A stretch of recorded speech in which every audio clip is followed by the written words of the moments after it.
আমার না পরিকল্পনা অনেক বড়। আমি চিন্তা করি মানুষকে যাতে হাত না পাততে হয়। আমাদের যারা চলচ্চিত্র থেকে শুরু করে একদম নিম্নে যারা গান করে, যারা সাথে আছে শিল্পী, কলা কৌশলী যারা আছে, মিউজিশিয়ান ভাইরা যারা, যাতে হাত না পাততে হয়। এই হাত পাতা থেকে আমরা মুক্ত পেতে চাই। কারণ মানুষের কাছে আর দয়া ভিক্ষা কত নিব?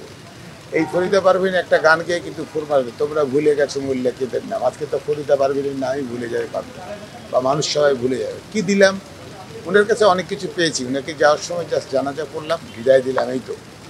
কিন্তু ওনাকে নিয়ে এগুলো আসলে অনেককে আমরা হারিয়েছি। যাওয়ার সময় অনেক ভালো ভালো কথা বলি যে আমাদের কাছ থেকে হারিয়ে গেল, আমরা অমুক হারাই দিলাম, তাহলে বেঁচে থাকা গেলেন কী করেছিলাম, এই শব্দগুলো চয়ন করা উচিত আমাদের কাছে মনে হয়। আপনার এই কথা জবাবে আমরা কাজ করছি, আমাদের জন্য দোয়া করবেন। শিল্পীদেরকে যাতে হাত না পাততে হয়। শিল্পী বলে না, মানে আমাদের মিউজিশিয়ান থেকে শুরু করে চলচ্চিত্র থেকে শুরু করে নাটক থেকে শুরু করে যারা এই সাংস্কৃতিক কাজে এগিয়ে আছে তাদেরকে যাতে হাত না পাততে হয়, ওই চিন্তা আমাদের মাথার মধ্যে নিয়ে আমরা কাজ করছি ইনশাআল্লাহ।